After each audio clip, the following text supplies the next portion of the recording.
শ্রীলঙ্কার লিগ খেলতে দেশ ছেড়েছেন 3 tiger cricketer. Lankan premier league LPL খেলতে দেশ ছেড়েছেন 3 টাইগার ক্রিকেটার। তারা হলেন মুস্তাফিজুর রহমান, তাওহিদ হৃদয় এবং তাসকিন আহমেদ। হৃদয়ের জন্য নতুন না হলেও 2 পেসার তাসকিন আহমেদ এবং মুস্তাফিজের এর আগে এলপিএল খেলেননি। দেশ ছাড়ার আগে সবার কাছে দোয়া চেয়েছেন তারা। এলপিএল এ ফিজের সঙ্গে একই দলে খেলবেন হৃদয়। 2 দিনের ব্যবধানে আবারও বিমানবন্দর, আবারও তাসকিন আহমেদ। সকালের স্নিগ্ধ আলো সঙ্গী করে বাবা আর ছেলের হাত ধরে হযরত শাহজালাল আন্তর্জাতিক বিমানবন্দরে হাজির হন টাইগার পিট স্টার। জাতীয় দল নয়, তাসকিনের নতুন অ্যাসাইনমেন্ট এলপিএল। শ্রীলঙ্কার লিগ খেলতে যাওয়া নতুন অভিজ্ঞতা তাসকিনের জন্য।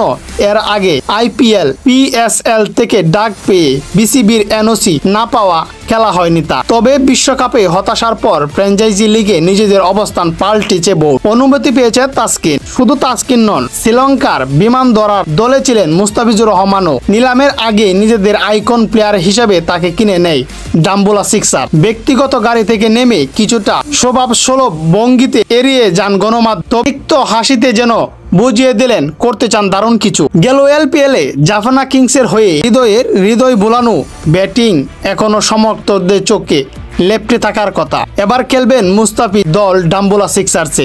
ফিজের সঙ্গেই বাংলাদেশ ছাড়লেন একই বিমানে। 1 জুলাই শুরু হচ্ছে এলপিএল এর 5ম আসর। প্রথম দিনেই মাঠে নামবে মুস্তাফিজ এবং হৃদয়ের দল ডাম্বুলা সিক্সার্স। পারলে খেলের সেই ম্যাচে তাদের প্রতিপক্ষ কেন ফালকস।